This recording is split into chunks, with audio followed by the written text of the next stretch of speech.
3 months after the Vethrani surrender, the galaxy had transformed in ways that nobody could have predicted. Species that had spent centuries competing and scheming against each other now shared a common topic of conversation that dominated every diplomatic chamber and intelligence briefing and quiet conversation in the corridors of power. Humanity, the Galactic Concord, called an emergency summit to formally address what they named the human question. Though everyone understood the real purpose was to figure out how to deal with a species that had just rewritten every assumption about galactic politics. Ambassador Yoon Siren entered the Grand Chamber as the sole representative of Earth, walking past rows of alien delegates who watched her with expressions ranging from respect to fear to grudging admiration. The Letharian speaker rose to address the assembly. The Concord extends its formal apology to humanity for our failure to provide assistance during the Vethrani aggression, he announced.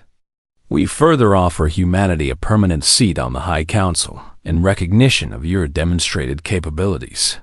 Siren listened to the words and remembered standing in this same chamber 3 months earlier, begging for help while 12 million of her people lay dead. She remembered the polite refusals and the bureaucratic excuses and the empty expressions of sympathy that meant nothing. The people of Earth accept your apology, Siren said, her voice carrying clearly through the silent chamber. And we accept the seat on the High Council. Relief flickered across alien faces. But Siren was not finished. However, let me be absolutely clear about what this means, she continued. Humanity will participate in the Concord because we believe in cooperation and peaceful coexistence. But we will never again depend on this body for our survival. She looked around the chamber at representatives who had abandoned her people in their darkest hour. When we needed you, you were not there, she said. We will remember that, and we will ensure that we never need you again. The chamber remained silent as she took her seat, and nobody dared to respond across the galaxy. The ripple effects of the human victory continued to spread. Intelligence reports flooded into human command centers, revealing that 17 different species had maintained long-term plans to exploit or attack Earth at some future date, viewing humanity as easy prey to be consumed when convenient. Every single one of those plans was being quietly abandoned. The Krothini Collective had spent decades developing invasion strategies for Earth's resources, but their military council voted unanimously to destroy all related documents and never speak of the matter again. The Zorath Empire had been planning to demand territorial concessions from human colonies, but their emperor personally ordered the diplomatic initiative cancelled before it could begin. Even the most aggressive and expansionist powers in the galaxy looked at what had happened to the Vethrani and decided that humanity was not worth the risk. Admiral Quan Yeho retired from active service 6 months after the war ended, choosing to spend his remaining years at a memorial built above the ruins of Seoul. The memorial was a garden now, filled with trees and flowers from every nation on Earth, a living monument to the 12 million who had died in the attack that had changed everything. Quan tended the plants each morning, watering and pruning and nurturing life in the place where so much death had occurred. And he found a kind of peace in the simple work. Visitors came often, pilgrims from across Earth who wanted to pay their respects. And sometimes they recognized the old man working in the garden and tried to thank him for what he had done. Quan always deflected their gratitude. I gave the orders, he would say, but the people who died here are the ones who truly paid the price. Young officers from the fleet sometimes sought him out for wisdom, asking how to prepare for the next threat or the next crisis. And Quan always gave them the same answer. Stay ready, he would tell them. Stay quiet and stay dangerous. Because the galaxy has learned to fear us, but fear fades with time, and eventually someone will forget. Lieutenant Park Minji was promoted to captain and given command of her own vessel, the first of a new generation of warships built with lessons learned from the Vethrani campaign.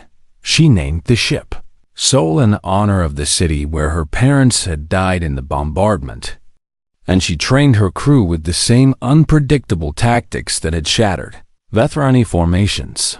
We fight differently because we are different, she told her officers. Other species follow rules and patterns and doctrines, but we adapt and we surprise, and we never let them know what we will do next.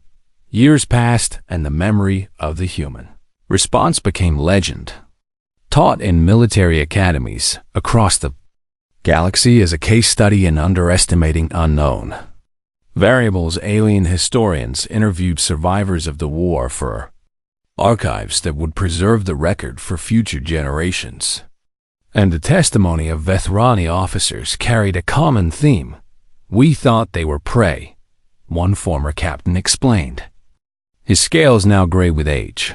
We looked at their short history in the galaxy and their primitive technology in their small territory. And we saw food. He paused, and his eyes went distant with memory.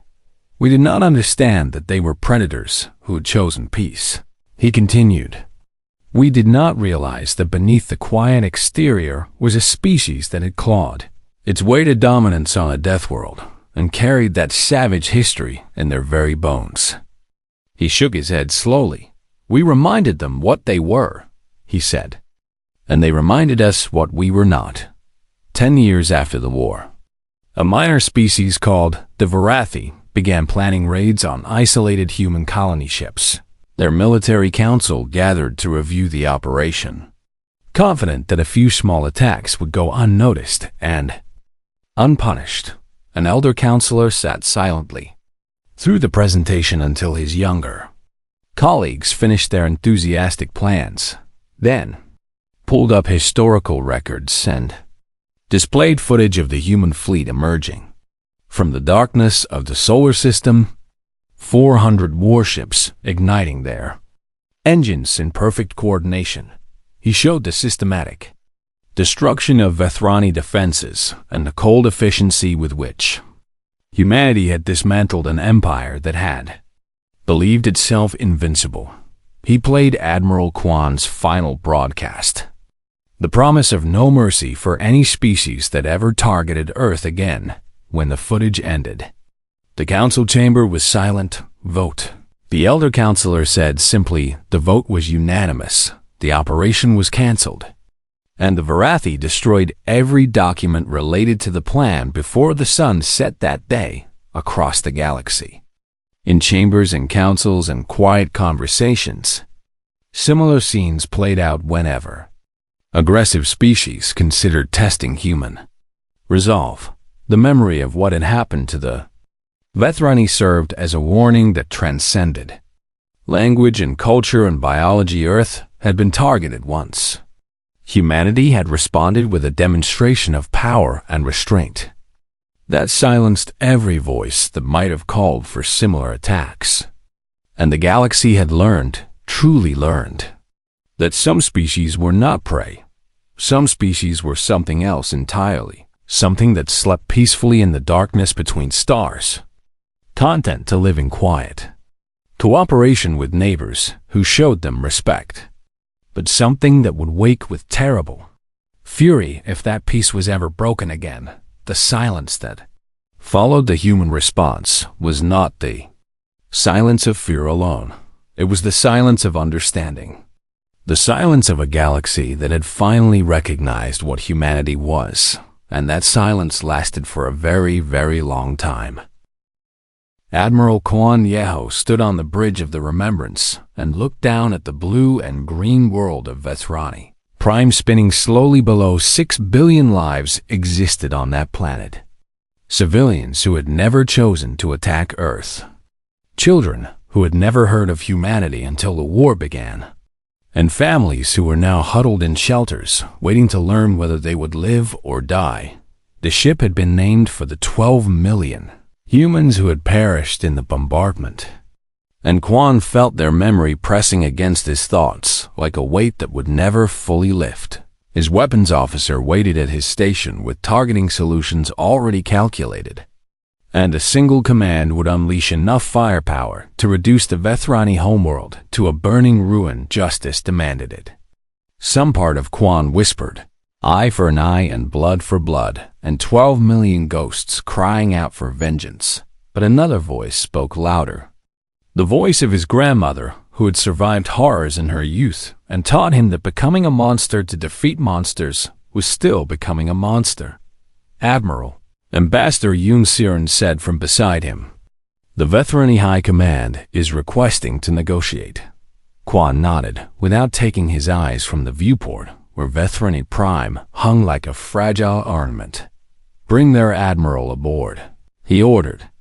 "We will discuss terms face to face." The Vethrani shuttle docked with the Remembrance under heavy guard, and Admiral Vorath emerged, looking diminished in a way that had nothing to do with his physical size. His scales had lost their luster, and his eyes darted nervously as human Marines escorted him through corridors lined with crew members who watched him pass in. Complete silence. That silence was worse than any threat, Vorath realized, because it carried the weight of 12 million deaths and the cold patience of a species that had waited 60 years to reveal its true nature. He was brought to a conference room where Quan and Siren waited, seated at a table with empty chairs arranged across from them. "Sit," Quan said. Simply Vara sat. And for a long moment nobody spoke. "You have won," Vorath finally said, his voice rough with defeat. "What do you want?" Quan studied the Vethrani admiral with an expression that revealed nothing of his thoughts. "I want to understand," Quan said. "Why you attacked us?" Vorath blinked in confusion because he had expected demands and ultimatums, not questions. "You were weak," he answered. "Primitive and alone and easy to destroy. And we needed to send a message to the Concord about our power. 12 million people died so you could send a message," Siren said, her voice controlled but carrying an edge sharp enough to cut. "It was supposed to be a demonstration," Vorath said. "A reminder to the galaxy that the Vethrani Dominion was not to be challenged." Quan leaned forward, and his eyes locked onto Vorath with an intensity that made the Vethrani admiral want to look away. "And now here we are," Quan said. "Your fleet is shattered, and your empire has been humbled, and your homeworld exists only because I have not yet given the order to destroy it." He let that statement hang in the air like a blade suspended by a thread. "I have the power to do to your people what you did to mine," Quan continued. "I have the weapons and the justification and 12 million reasons to turn your world to ash and glass." Vorath's scales trembled, and he could not find words to respond. "But I'm not going to do that," Quan said, and Vorath's eyes widened with shock. "I am not going to commit genocide because I refuse to become the monster that you tried to make us." Siren placed a document on the table between them. The terms of surrender that humanity was offering, unconditional surrender, she explained. Full reparations to Earth for 100 years, complete demilitarization of your fleet, and permanent observers in your government to ensure compliance. You will also broadcast a confession of your crimes to every species in the galaxy. Quan added, "You will tell them exactly what you did and exactly what happened as a result." Vorath read the terms with trembling hands and found them harsh but survivable. Punishment without extinction, consequences without annihilation. "Why?" he asked, genuinely unable to understand. "You could destroy us completely and no one would stop you. So why offer mercy?" Quan stood and walked to the viewport where Vethrani Prime still hung in the darkness. "Because mercy is not weakness," he said. "Mercy is a choice that only the strong can afford to make. I want the galaxy to understand that humanity is strong enough to show mercy even when vengeance would be easier." He turned back to face Vorath with eyes that burned with cold fire. But understand this clearly. Quan continued, this mercy is offered once and only once. And if any species ever attacks Earth again, if any power in this galaxy ever targets our people or our world, we will not negotiate and we will not offer terms, and we will not stop until nothing remains but dust and memory. The words settled over Vorath like a shroud, and he understood that humanity was making a statement that would echo through galactic history. They were not sparing Vethrani Prime out of kindness or weakness, but out of calculated strategy, demonstrating to every watching species that humans could destroy them, but chose not to, proving that restraint and power could exist together in the same hands. Sign the document, Siren said. Accept the terms and save your people. Vorath reached for the stylus with a hand that would not stop shaking as he signed his empire away. He looked up at Quan one final time and asked the question that had been burning in his mind since the human fleet first appeared. How long? He asked. How long were you preparing for this? Since the moment we joined the Concord, Quan answered. Since the first day we realized what kind of galaxy we had entered. Vorath closed his eyes and signed the final line of the surrender document. We thought you were prey, he said quietly. We were wrong. Yes, Quan agreed, and there was no satisfaction in his voice. Only the exhausted resolve of a man who had done what was necessary and would carry the weight of it forever. You were. The broadcast went out across every channel in the galaxy, showing the Vethrani surrender and Quan's message to all who watched. We did not want this war, Quan announced to 1,000 listening worlds. We wanted only to live in peace among the stars, but you showed us what this galaxy truly is. And now we have shown you what humanity truly is. He paused and let the silence stretch. Remember this day, he said. Remember that we could have destroyed them and we chose mercy. Remember that we were abandoned and we saved ourselves.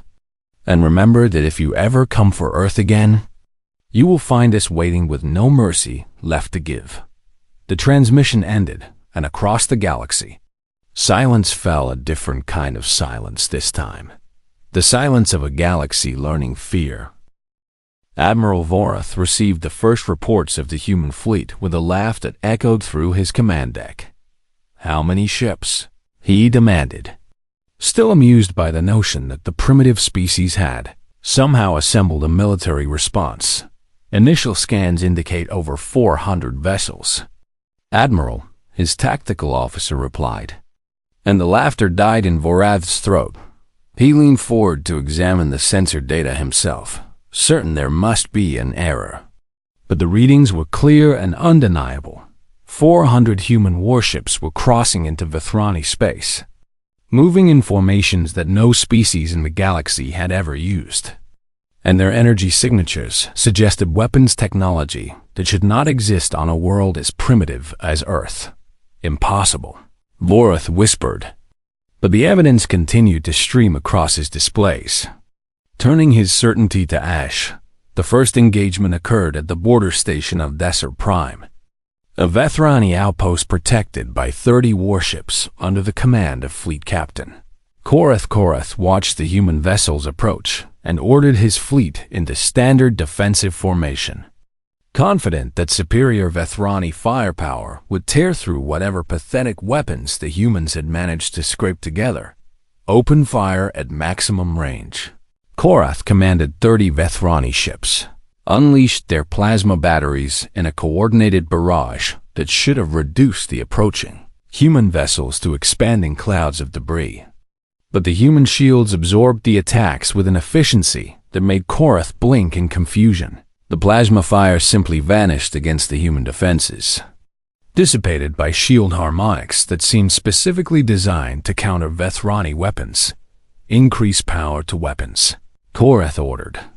Concentrate fire on the lead vessel before his gunners could respond. The human fleet returned fire. Their weapons punched through Vethrani shields as if the protective barriers did not exist at all.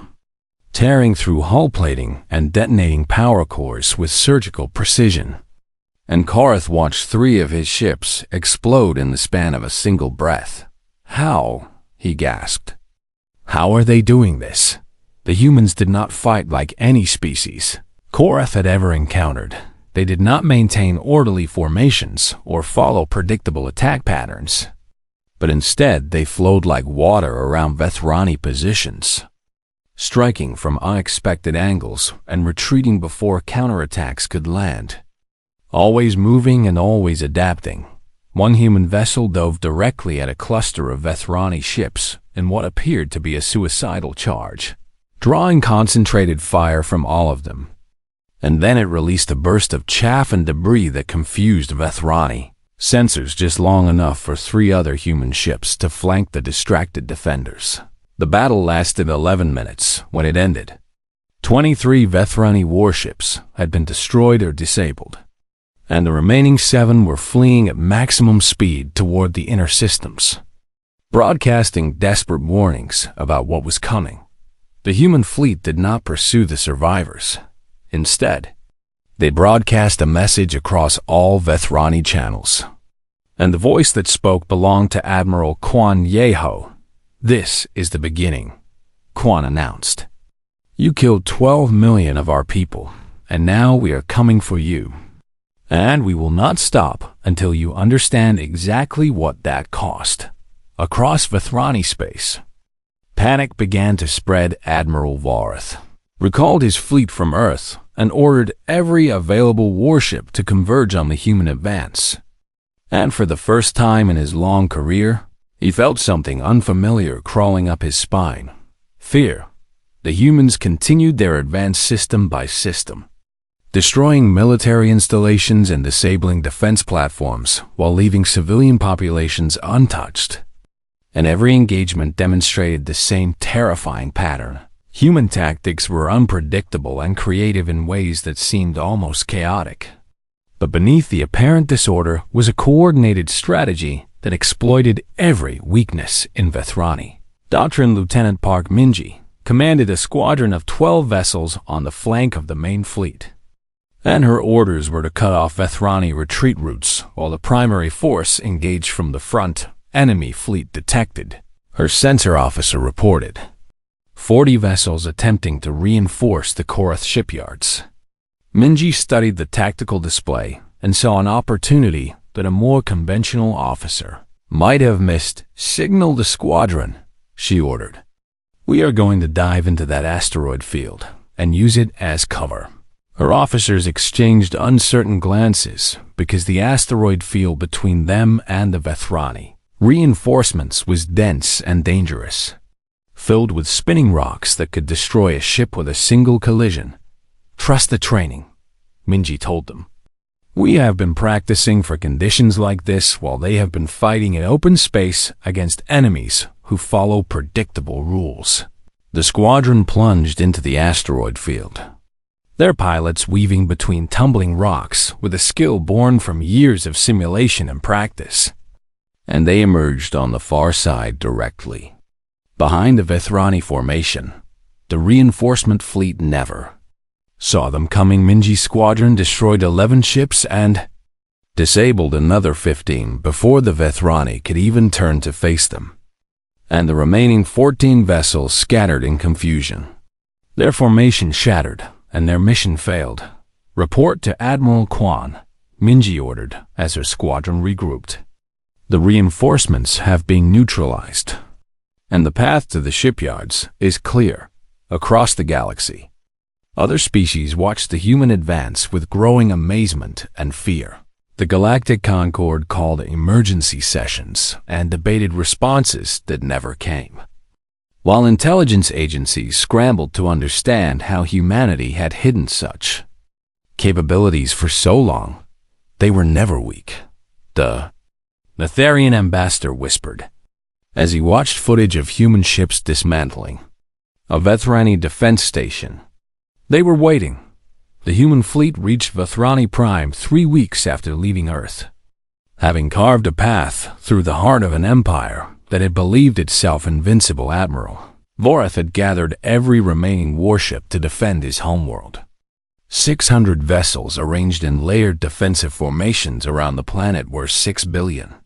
Vethrani civilians waited in terror. He stood on the bridge of the Eternal Dominion and watched the human fleet approach. The same ships that had once seemed laughably insufficient, now appearing as harbingers of destruction. "Admiral," his communications officer said, "the humans are broadcasting a message." Quan's face appeared on the view screen, and Vorath saw none of the desperation or primitive fear he had expected. Instead, he saw calm determination and something else. Something that made his blood run cold. Humanity was not here for revenge. Vorath realized with dawning horror. They were here to teach a lesson that the galaxy would never forget. "Your fleet is positioned to defend your world," Quan said. "But we both know how this ends if we fight, so I'm offering you one chance to surrender." And only one. Vorath looked at his sensors showing the human fleet, outnumbered but impossibly powerful. And he looked at the planet behind him where billions of his people lived, for the first time in his life. He did not know what to do, and the galaxy watched in breathless silence to see what would happen next. For 72 hours after the bombardment, Earth went completely silent. Every transmission ceased, every signal vanished, and the planet that had been screaming with emergency broadcasts suddenly became a dark spot in the galactic communication network, as if humanity had simply stopped existing across the galaxy. Species watched their sensors and waited for what they expected would come next. The Vethrani predicted panic, chaos, and desperate pleas for mercy, while the Concord prepared humanitarian aid packages and drafted sympathetic statements about the tragic fate of a primitive species that had been unprepared for galactic politics. But no pleas came. No chaos was broadcast, and no desperate transmissions begged for assistance. There was only silence, deep and absolute, like the quiet before a storm that nobody saw coming. Admiral Vorath dismissed it as the shock of a broken species too stunned to even cry out, and he ordered his fleet to remain in position, while his empire decided how to proceed with claiming human territory. He had no way of knowing what was happening behind that wall of silence in the bunker beneath the Alps.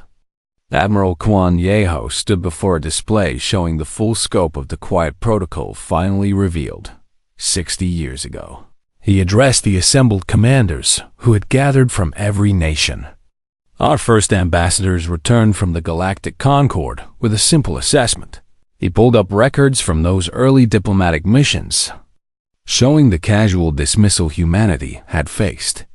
The sneering condescension of species who viewed humans as barely more than clever animals. They told us that we had entered a galaxy where the strong devoured the weak, where alliances lasted only as long as they served convenience, and where no species would ever truly protect another. Quan changed the display to show humanity's response to that assessment. Shipyards buried in asteroids, invisible to any sensor, because they were built inside the rocks themselves rather than on their surfaces. And the first frames of warships that no alien eye had ever seen. "We could have tried to make genuine allies," Quan continued. "We could have begged for protection or hoped that the Concord's rules would shield us. But our diplomats saw the truth in the eyes of every species they met." He looked at Ambassador Yoon Serin, who had returned from the Concord chambers with that truth burned fresh into her memory. "They were waiting for someone to target us," she said quietly. "Not to help us, but to see what would happen, to measure whether humanity was worth considering as anything more than prey." Quan nodded, and the display shifted again to show the full fleet now awakening across the solar system. "So we prepared in secret," he said. "Every piece of technology we could acquire, we studied and improved. And every tactical doctrine we could observe, we analyzed for weaknesses. And every species that might one day threaten us, we learned to understand." The display showed human engineers, dismantling alien devices and reassembling them with modifications that enhanced their capabilities far beyond original specifications. And it showed tactical academies where officers studied alien warfare like scholars studying ancient texts. The Vathrani shields, a younger officer named Park Minji reported from her station. We identified their harmonic frequencies 12 years ago, and we have developed weapons that bypass them completely. Their fleet tactics, another officer added. Predictable patterns based on overwhelming firepower and intimidation. Completely unprepared for unconventional approaches. Siren listened with growing amazement as she realized the scale of what humanity had built while appearing to the galaxy as harmless newcomers. How many ships? She asked. Quan pulled up the final count, and even the hardened officers in the room drew sharp breaths at the number. 417 warships, he announced. Each one more advanced than anything the Vathrani have ever encountered. Each one crewed by soldiers who have spent their careers preparing for exactly this moment. The ships were scattered across the solar system in hidden positions. Some buried beneath ice on distant moons, others drifting dark and silent among asteroid fields. All of them waiting for the signal that would bring them to life. The Vathrani fleet that attacked us numbers 47 vessels, Park Minji noted. They believe that force is overwhelming against a species with no real military. What about their full military strength? Siren asked, thinking of the retaliation that would surely follow any human counterattack. Their complete navy comprises approximately 2,000 warships spread across their empire, Quan answered. But our goal is not merely to defeat their fleet at Earth.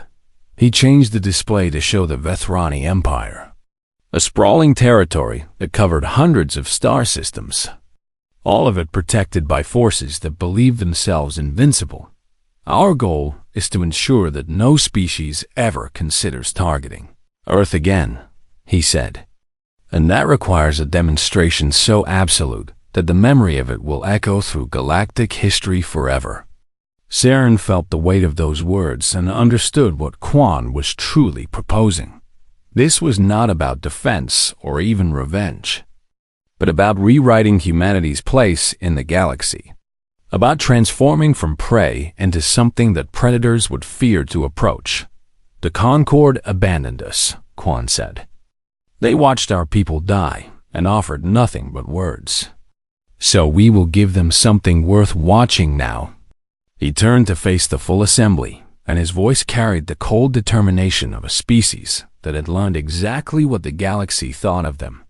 Launch the fleet, he ordered, and open all broadcast channels, because I want every species in this galaxy to see what happens when you target Earth, across the solar system. In hidden shipyards and concealed positions, 417 warships ignited their engines simultaneously. They rose from beneath lunar dust and emerged from asteroid shadows and broke free from ice that had hidden them for decades. And they gathered into formation with the precision of predators who had waited too long for their hunt to begin. Park Minji watched from the bridge of her vessel as the fleet assembled around them. More firepower than most galactic species could imagine humanity possessing. And she felt the same cold fire that burned in Admiral Quan's eyes spreading through her own chest. Transmission channels open. The communications officer reported. The galaxy is watching. Good, Quan said from the flagship that led the formation. Let them watch and let them remember. Because school is now in session. The human fleet turned toward Vathrani space and accelerated into the darkness between stars behind them. Earth still burned with the wounds of the attack, but ahead of them waited an empire that had no idea what was coming. The hunters had become the hunted, and the galaxy was about to learn why humanity had been so very quiet for so very long. The Vathrani warships emerged from hyperspace like predators sliding out of shadows, their dark hulls gleaming against the pale blue marble of Earth below. Admiral Vareth stood on the command deck of the flagship, eternal dominion, and watched the primitive human world rotate slowly beneath him. Completely unaware of what was about to happen. Status of the fleet. He commanded all 47 vessels in position. Admiral, his tactical officer replied. Human defense satellites have detected us, but their weapons are laughable against our shields. Vorath allowed himself a smile that showed rows of sharp teeth. A gesture his species used to express satisfaction before a kill. The Vethrani Dominion had spent centuries expanding across the galaxy, consuming weaker species and absorbing their territories. And they had grown frustrated with the Galactic Concord and its endless rules about sovereignty and peaceful coexistence. Earth was the perfect target to send a message. Humanity had joined the Concord 60 years ago, a minor species from a minor world that most galactic powers ignored completely. And they had no significant allies, no powerful protectors, and no military worth mentioning. Their destruction would demonstrate Vethrani power while carrying minimal political consequences. Select the targets, Vorath ordered. 3 major population centers as discussed. The tactical display highlighted 3 cities: Seoul, Sao Paulo, and Lagos, each containing millions of humans going about their daily lives without any knowledge that death waited above them on Earth. Ambassador Yoon Siren was in her office in Geneva. When the first alerts reached the surface, her communication device screamed with emergency signals, and she rushed to the window just in time to see streaks of light descending from the sky in the distance. Beautiful and terrible, like falling stars made of fire. The Vethrani orbital bombardment lasted exactly 17 minutes. Plasma beams carved through buildings and streets and parks, vaporizing everything they touched and leaving craters where neighborhoods had stood moments before. And the heat was so intense that people kilometers away from the impact zones suffered. Burns. 12 million humans died before anyone fully understood what was happening. Siren watched the death toll climb on her screens, each number representing a life erased, a family destroyed, a future that would never exist. And she felt something cold settle in her chest that she had never experienced before. It was not grief. Not yet, because grief would come later. It was something older and darker. Something her species had carried since they first learned to sharpen stones and hunt creatures larger than themselves. The Vethrani broadcast their attack across the galactic network, ensuring every species in the Concord witnessed their power. And Admiral Vorath appeared on screens across 1,000 worlds to deliver his message. "Let this serve as a reminder," he declared. "The Vethrani Dominion does not recognize the authority of the Galactic Concord to limit our expansion. And any species that stands in our path will share the fate of these humans." The response from the Concord was swift, but hollow. Emergency sessions were called and speeches were given, and condemnations were issued with strong language about unacceptable aggression. But when Siren stood before the assembled representatives and begged for military intervention, for justice, for anything at all, she was met with apologetic silence. The Concord lacks jurisdiction over internal territorial disputes, the Netherian speaker explained, his 4 eyes blinking in what might have been sympathy. "We extend our deepest condolences, but we cannot authorize military action." "Internal dispute," Siren repeated, her voice barely above a whisper. "They murdered 12 million of my people, and you call it an internal dispute? The Vethrani claim your system falls within their historical territory," another delegate added. "Until that claim is adjudicated through proper channels." Siren did not let him finish. She turned and walked out of the chamber, her footsteps echoing against the polished floors. And she did not look back at the gathered representatives who watched her leave with expressions ranging from pity to indifference behind her. The debates continued as if nothing significant had occurred. as if the deaths of millions were merely an item on an agenda to be discussed and filed away 3 days later. Siren descended into a bunker carved deep beneath the Swiss Alps, passing through security checkpoints that scanned her at the molecular level before granting access to the facility that officially did not exist. The Defense Coordination Council was already assembled when she arrived. Military leaders from every nation on Earth gathered around a circular table covered with holographic displays. Admiral Quan Yeho stood at the head of the table, a man in his 60s with gray hair and eyes that had seen too much. And he nodded to Siren as she took her seat. "Ambassador," he said, "your report on the Concord response." "They will do nothing," she answered simply. "We are alone," murmurs rippled through the assembled officers. But Quan raised his hand for silence. "Then, we proceed as planned," he said. Siren looked at him with confusion because she had expected despair, or rage, or desperate scrambling for options that did not exist. But Quan and the other officers displayed none of those things. They looked calm, almost serene, like surgeons preparing for a difficult but well-rehearsed operation. "Admiral," she said carefully, "what exactly was planned?" Quan touched a control, and the holographic display shifted, revealing schematics and fleet positions and intelligence reports that made Siren's breath catch in her throat. "When we joined the Galactic Concord 60 years ago," Quan explained, "we recognized immediately that we were entering a community of predators who viewed us as prey, and we understood that our survival would eventually depend on our ability to fight." The display showed shipyards hidden in asteroid fields, weapons laboratories concealed beneath lunar craters, and training facilities scattered across the outer planets. All of it invisible to galactic sensors and unknown to any species beyond Earth. "We have spent 6 decades studying every species in the galaxy," Quan continued. "Their technologies, their tactics, their psychology. And we have been very careful to appear exactly as weak and primitive as they expected us to be." Siren stared at the display as the true scope of human preparation revealed itself. Hundreds of warships far more advanced than anything the galaxy believed humans capable of building. Weapon systems that combined alien technologies in ways their original creators never imagined. "We call it the Quiet Protocol," Quan said. "The strategy of letting our enemies underestimate us until the moment we choose to correct their mistake."